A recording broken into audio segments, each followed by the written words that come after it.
Hello my dear शूरवीर, कैसे हैं आप सब। जी हाँ, मैं बिल्कुल ठीक हूँ और उम्मीद करता हूँ आप भी अपनी जगह कुशल मंगल हैं। तो चलिए शुरू करते हैं नए टॉपिक के साथ और हमारा नया टॉपिक है concept of coding and decoding. जी हाँ, यहाँ पर हम कोडिंग डिकोडिंग का कंसेप्ट समझेंगे। अच्छा, देख रहे हैं लॉग का आपके पास सिंबल है। इसका एक सिंपल सा एग्जांपल मैं आपको देना चाहूंगा। आप सबने राजी मूवी देखी होगी, राइट। उसमें आलिया जो है एक खुफिया जासूस बनकर पाकिस्तान में जाती है और पाकिस्तान से जो भी इंपॉर्टेंट इंफॉर्मेशन है वो एक इंस्ट्रूमेंट के जरिए, है ना, एक साउंड के जरिए जो है इंडिया तक पहुंचाती है। और इंडिया में जो बैठे हुए फौजी हैं, इंडियन आर्मी जो है, वो लोग जो है वो साउंड को पहचान कर जो है उसे वर्ड में कन्वर्ट करते हैं और समझने की कोशिश करते हैं कि आलिया उन्हें क्या मैसेज देना चाहती है। लेकिन इन सबसे पहले आलिया इन सब का ट्रेनिंग लेती है और ट्रेनिंग लेने के बाद ही वो समझ पाती है कि मुझे इस इंस्ट्रूमेंट का इस्तेमाल किस तरह से करना है, कौन सा साउंड के लिए, कौन से वर्ड के लिए कौन सा साउंड है। एम आई राइट? Yes, perfectly. तो यही कंसेप्ट हम यहाँ पर भी देखने वाले हैं, कोडिंग एंड डिकोडिंग। ठीक है, तो देखिए मैंने यहाँ पर आपके लिए तीन चीजें रखी है, कोडिंग, सेंडर और रिसीवर। तो इतना तो आपको समझ में आ गया, सेंडर कौन है जो कोड को सेंड करेगा, तो यहाँ पर एग्जांपल आलिया भट्ट। रिसीवर कौन है जो कोड को रिसीव करेगा और उसे साउंड से जो भी रहेगा उसको कन्वर्ट करेगा वर्ड्स में, वो रिसीवर हो जाएगा। ये तो इजी हो गया। अब कोडिंग क्या हो गया? कोई भी एक तरीका, एक सिग्नल जो हम एक जगह से दूसरी जगह पहुंचाना चाहते हैं। तो चलिए, चीजें तो आसान हो गई हैं। Coding is what? A system of signals. और याद रखिएगा इसका सिस्टम जो है प्री डिफाइन होता है। ठीक है, ऐसे ही आंख बंद करके कोई भी कोडिंग नहीं होती है, नहीं तो कोई पहचान नहीं पाएगा। सेंडर, यस ऑफ कोर्स, वो ट्रांसमिट द कोड, जो कोड एक जगह से दूसरी जगह पहुंचाता है। रिसीवर, वो receive and decode the code. तो मतलब जो कोड अभी लॉक है उसे अनलॉक कर दिया जाए तो वो डिकोड हो जाएगा। इजी है ना? अच्छा, इसमें ज्यादातर अल्फाबेट्स भी बहुत इंपॉर्टेंट रोल निभाते हैं अपने एमसीक्यूज में। तो अल्फाबेट तो हमको पता ही है, A to Z होते हैं। अब हम फॉरवर्ड पोजीशन कहें तो A से लेकर Z 1 2 3 4 करके ऐसे 26 नंबर होते हैं। लेकिन अगर बैकवर्ड बोलें तो फिर वही Z1 होकर A जो है तुम्हारा 26 नंबर होता है। बस आपको ये माइंड में रखना है कि A 1 2 3 से स्टार्ट कर सकते हैं या फिर Z से 1 2 3 स्टार्ट कर सकते हैं, उसे फॉरवर्ड एंड बैकवर्ड कहते हैं। तो चलिए अब हम कुछ एग्जांपल के बेस पर जो है कंसेप्ट को बहुत अच्छे से समझते हैं। तो देखिए, सबसे पहले हम बात करेंगे लेटर कोडिंग की। लेटर आपको पता ही है, अल्फाबेट्स का इस्तेमाल होगा। तो यहां पर क्या होगा? Alphabets in a word will be replaced by other alphabets according to specific rule. Yes, definitely, बिना रूल के तो कोई काम ही नहीं होगा, फिर हम पहचान नहीं पाएंगे। कोई ना कोई पैटर्न होगा। Is that clear? Pre defined pattern कहेंगे इसे। तो ठीक है, हमने एक चीज देखा है कि अल्फाबेट को दूसरे अल्फाबेट के साथ रिप्लेस किया जाएगा, उस कंसेप्ट को कहते हैं लेटर कोडिंग। तो चलिए देखते हैं example number 1। ZYXW as coded as ABCD। अगर आप ध्यान से देखें, यहां पर उल्टा लिखा गया है। पहले Z लिखा गया फिर Y, मतलब ZYXW ऐसे करते करते A तक, है ना, उल्टा लिखा गया है। और उसको बोला गया ABCD लिखा गया, मतलब Z की जगह किसको रिप्लेस किया? A को। वैसे Y की जगह B को, वैसे X की जगह C को और वैसे W की जगह D को। मतलब क्या हो रहा है यहां पर? और वैसे ही STV इज कोडेड एज, है ना। तो यहां पर आपको बताना है कि ये STUV का कोड क्या होगा अकॉर्डिंग टू दिस पैटर्न। मतलब आपको यहां पर एक रूल दे दिया है कि Z के बाद क्या आना चाहिए? A, Y के बाद क्या आना चाहिए? B। आप देख रहे हो यहां पर बैकवर्ड पोजीशन चल रहा है। क्या चल रहा है? Backward position. आपको मैं समझाने की कोशिश करता हूं। मतलब आप समझ लीजिए, हम नॉर्मली ABCD से लेकर Z लिखते हैं, राइट, है ना। तो ठीक वैसे ही जहां A से लेकर Z आपका खत्म हो रहा है, तो Z के नीचे आपको उल्टा स्टार्ट करना है और Z के नीचे A लिखना है। ऐसे ABCD करते करते जो A है यहां के नीचे क्या आ जाएगा? Z आ जाएगा। Is that clear? इतना तो आपको इतना तो आपको पॉइंट समझ में आ गया है। तो देखिए सोल्यूशन, हम इसे बैकवर्ड ऑर्डर में लेके जाएंगे। देखिए मैंने क्या किया है, ABCD से स्टार्ट किया है और एंड कहां किया है? Z में। स्टार्टिंग के A से लेकर R तक मैंने लिखा नहीं क्योंकि टाइम क्यों वेस्ट करना है, जितना रिक्वायरमेंट है उतना। S के बाद देखो STUVWXYZ, ये अपना नॉर्मल ऑर्डर है, इसे फॉरवर्ड ऑर्डर कहते हैं। अब इसे मैं बैकवर्ड ऑर्डर में लिखूंगा तो क्या हो जाएगा? ये Z की जगह A से स्टार्ट होगा, उल्टा स्टार्ट होगा। ABCDEFGH, हो गया तुम्हारा काम। अपने को STUV फाइंड आउट करना है, तो देखो तुम्हारा आंसर मिल गया HGFE। So the answer is HGFE। This is the fastest speed things to crack the MCQ। Is that clear और नॉट? आई होप आपको समझ में आया। ठीक है, तो इस कंसेप्ट को क्या कहते हैं? Letter coding. क्या कहते हैं? Letter coding. क्या हुआ? अल्फाबेट की जगह अल्फाबेट ने रिप्लेस किया। Is that clear? चलो आगे बढ़े। नेक्स्ट, सेम लेटर कोडिंग में अगला पैटर्न देखते हैं। बहुत सारे पैटर्न है, ठीक है कि नहीं, कोई लिमिट नहीं है इनकी, जितना करो उतना अच्छा। BCD is coded as DEF। चलो ध्यान से देखो, BDEF, B के बाद सीधा D लिखा है, मतलब क्या हुआ? हमने ABCD पढ़ा हुआ है, तो B के बाद क्या आता है? C आता है, फिर D आता है। तो आप देखो B के बाद सीधा D लिखा है, मतलब यहां पर 2 लेटर आगे है। B के बाद 2 लेटर आगे, C एंड D। C के बाद देखो क्या लिखा है? C के बाद E लिखा है, तो C के बाद क्या आता है? D और E। अगेन यहाँ पर 2 लेटर आगे है। और D के बाद सीधा क्या लिखा है? F लिखा है, मतलब यहाँ पर क्या है?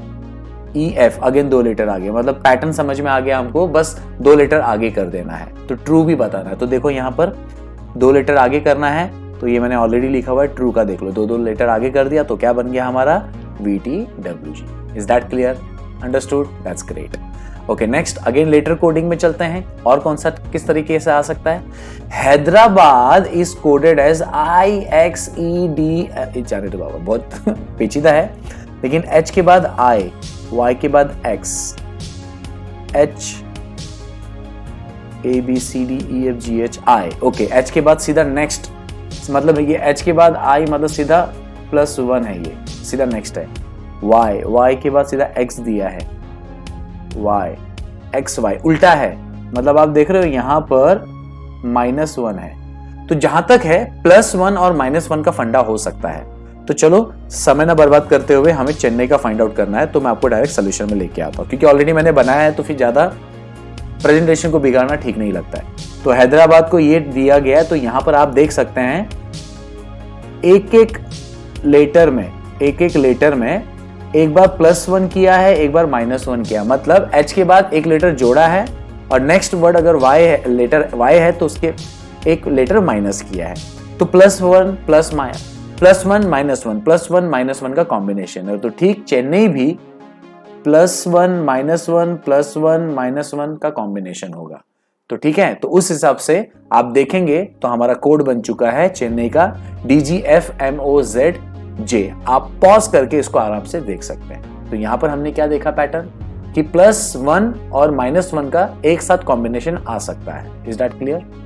चलो आगे बढ़ते हैं। चलो लेटर कोडिंग में कुछ हम लोग ने सैंपल्स देख लिए, अब हम किस में देखेंगे? नंबर कोडिंग में। और भी हो सकते हैं, लेकिन ये ज्यादा फेमस है।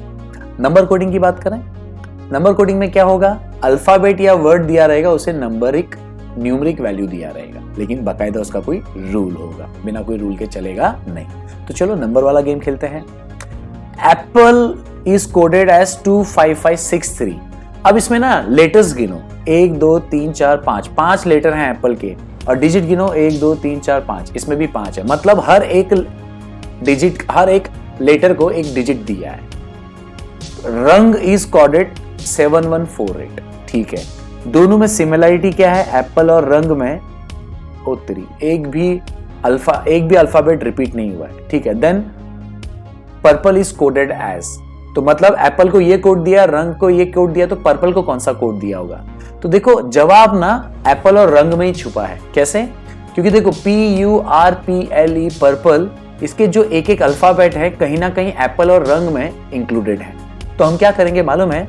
हम कॉमन लेटर्स एप्पल से, रंग से और पर्पल से जो भी कॉमन है ना, वो नीचे उतार देंगे, अल्फाबेट एंड उसके रिलेटेड डिजिट। तो देखो एप्पल में P था और P में 5 है, तो मैंने एक P हटा दिया है, तो ये देखो APLE हो गया।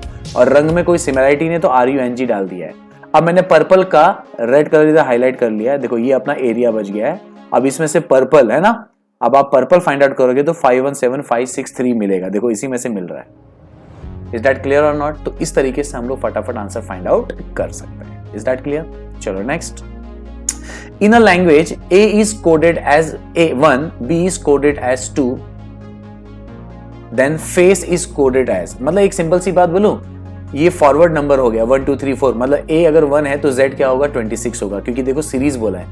तो FACE क्या होगा, तो देखो अगर आप देखो पहला लेटर ए स्टार्ट होता है और लास्ट एफ होता है ना FACE में, तो हम फटाफट क्या करेंगे ए से लेकर एफ तक लिख लेंगे और उसको नंबरिंग देंगे 1 2 3 4 5 6 और उसके हिसाब से हम लोग क्या करेंगे काम करेंगे। तो देखो ए से लेकर एफ तक मैंने 1 2 3 4 5 6 लिख लिया। अब FACE तो तुम्हारा बन जाएगा 6135 6135। That's it, is that clear है ना। तो नंबर कोडिंग समझ में आ रहा है, ठीक है आगे बढ़ते हैं। Push is coded as 1 2 3, rough is coded as 65274। दोनों में पहले सिमिलरिटी देख लो, U और H कॉमन है, यहां पर U सेकंड में है तो यहां पर देखो 2 डिजिट है, तो यहां पर थर्ड में U है तो यहां पर थर्ड में 2 है, मतलब सब सेम है। अब H देख लो, लास्ट में 4 है और यहां पर भी H लास्ट में है तो यहां पर भी 4 है। नॉर्मली क्या है ना, ऐसे जब भी आते हैं तो मोस्ट ऑफ जो सिमिलर लेटर्स होते हैं उसके सिमिलर डिजिट ही होते हैं। तो आपको सूप का फाइंड आउट करना है, तो हम क्या करेंगे, पुश, रफ और सूप के कॉमन लेटर्स निकालेंगे और उसकी कॉमन डिजिट निकाल लेंगे और जो रिपीटेटिव है उसको इग्नोर करेंगे और फिर फटाफट SOUP बनाकर लिख देंगे। समझ रहे हो ना। तो देखो सोल्यूशन है, पुश, रफ और सूप का कॉमन लेटर उठा दिया तो क्या क्या मिला, PUSHROG, क्योंकि U और H ऑलरेडी पुश में है और हमको क्या फाइंड आउट करना है SOUP। तो देखो S 1 2 3 4 तो बनेगा 3 5 2 1 3 5 2 1 हो गया। इजी है ना, चलो ठीक है। अब बात आती है नए टाइप की सब्स्टिट्यूशन की। अभी तक हमने क्या देखा था, लेटर कोडिंग, लेटर का लेटर के साथ रिप्लेसमेंट, नंबर कोडिंग, लेटर का नंबर के साथ रिप्लेसमेंट। इसलिए याद है मैंने पहले स्लाइड में बोला था कि अल्फाबेट के जो ऑर्डर हैं वो ध्यान रखने हैं अपने को, क्योंकि उसमें नंबर और अल्फाबेट दोनों कवर हो जा रहे हैं। ठीक है, सब्स्टिट्यूशन, सब्स्टिट्यूट का मतलब मालूम है, इसकी जगह वो रिप्लेस करेगा। सब पहले भी तो वही हुआ, रिप्लेस ही हुआ, लेकिन यहां पर देखो मजेदार क्या होगा, एक ऑब्जेक्ट दूसरे ऑब्जेक्ट के साथ रिप्लेस होगा विद सम रूल। इसके लिए हम एग्जांपल देख लेते हैं। Example, book is coded as pencil, pencil is coded as mirror, mirror is coded as book, then what is useful to write on a paper. ठीक है, इधर तक पहले हम फटाफट लिख लें इजी करने के लिए। देखो, बुक को पेंसिल बोला, पेंसिल को मिरर बोला, मिरर को बुक बोला, ये तुम्हारा पहला पैराग्राफ हो गया। अब वो क्वेश्चन देखो क्या बोल रहा है, what is useful to write on paper. Paper में क्या लिखना जरूरी है, क्या लिख सकते हैं, किससे लिख सकते हैं, पेंसिल से, और पेंसिल को क्या बोला गया, मिरर। ऐसे भी हम बोलते हैं, देखो पेंसिल को क्या बोला गया, मिरर, तो आना चाहिए पेंसिल आंसर, लेकिन हमने यहाँ पर क्या मान के रखा, मिरर।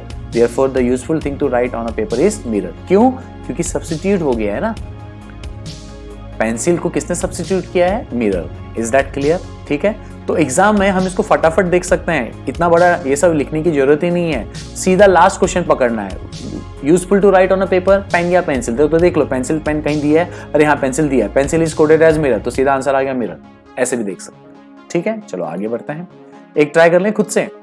मैन ये वो दिया है, तो क्वेश्चन क्या है, then 6 year female is known as, तो 6 साल की लड़की महिला क्या कहलाई जाएगी, गर्ल कहलाई जाएगी। तो देखो गर्ल चाइल्ड कुछ है क्या इधर, यस गर्ल है, तो क्या लिखा है, girl is coded as boy, तो आंसर क्या आ जाएगा, boy. Let's check it out. Man को वुमन बोला, वुमन को गर्ल बोला, गर्ल को बॉय बोला और बॉय को वर्कर, गर्ल को बॉय बोला, तो देखो आया ना, तो आंसर क्या आएगा, बॉय। अरे गुटिंग हो गया ना काम स्पीड में, यही तो ऐसे टाइम बचता है। चलो नेक्स्ट, चलो फटाफट। What is the colour of sky, sky का कलर क्या होता है, ब्लू होता है, तो देखो ब्लू दिया है, blue are whites, sky blue कहीं नहीं दिया ना, ठीक है, ब्लू आर व्हाइट्स, तो आंसर क्या आएगा, व्हाइट। तो देखो ये सेम पैटर्न आप समझ गए, ब्लू व्हाइट है तो आंसर क्या आएगा, व्हाइट। कितना टाइम बच गया अपना। चलो अब फाइनली जितना भी हम लोग ने एग्जांपल से कंसेप्ट समझा उसको हम एक स्लाइड में उतार लेते हैं, जो कि एमसीक्यूज में बहुत काम आएगा। Let's start. यस, हमें ये सीरीज याद रखनी है, आपको पता ही है क्यों याद रखनी है, क्योंकि अल्फाबेट ए से जेड तक होगा और हम इसको उल्टा भी लिख सकते हैं, जहां एड जेड है वहां ए से स्टार्ट करेंगे तो वो बैकवर्ड से स्टार्ट हो जाएगा, तो वैसे नंबर भी फॉरवर्ड और बैकवर्ड होते हैं। ठीक है, ये कॉमन बात है। हमने 3 टाइप की चीजें देखी हैं, एक लेटर कोडिंग, एक नंबर कोडिंग और एक सब्स्टिट्यूशन। लेटर कोडिंग में हमने क्या क्या देखा था कि बैकवर्ड ऑर्डर मिल सकता है, तो वैसे फॉरवर्ड ऑर्डर भी रहेगा कुछ ज्यादा नंबर से, तो वो ये है कि +2 नंबर ज्यादा हो सकता है, या +1 लेटर ज्यादा हो सकता है, या -1 लेटर ज्यादा हो सकता है। Letter is nothing but alphabets. ठीक है, तो देखो यहाँ पर एग्जाम्पल भी मैंने रखा हुआ है, बैकवर्ड ऑर्डर में ABCD को हम एक ही जगह Z लिख सकते हैं क्योंकि बैकवर्ड है ना, उल्टा अगर स्टार्ट करें तो ZYXW शुरू होगा। +2 का मतलब क्या हुआ, A के बाद 2 डिजिट एक्स्ट्रा लिखना है, तो A के बाद 2 डिजिट क्या है, C और B एंड C, तो सीधा C से। B के बाद क्या आएगा, C एंड D, ऐसा, ठीक है, 2 डिजिट +2। और +1 का मतलब होता है A के बाद सीधा B, तो A की जगह क्या रिप्लेस होगा, B। और -1 का मतलब पीछे जाना, तो A से पहले क्या आएगा, लास्ट Z, तो ऐसे आएगा। Is that clear? That's great. Number coding हमने देखा हुआ था कि भैया कोई ना कोई तो नंबर दिया होगा, तो जो भी नंबर दिया होगा उसके हिसाब से चलना है। सब्स्टिट्यूशन मालूम है, ऑब्जेक्ट का रेड को ब्लू बोल दिया, ब्लू को व्हाइट बोल दिया, है ना, ये सब। तो ये बहुत इंपॉर्टेंट स्लाइड था जो हमें याद रखना था फॉर पर्पज ऑफ MCQ। तो अब आगे हम कब मिलेंगे, MCQs में मिलेंगे, आपको पता ही है। टिल देन हौसले बुलंद, कामयाबी तुरंत, because attitude matters but positive. चलो, थैंक यू।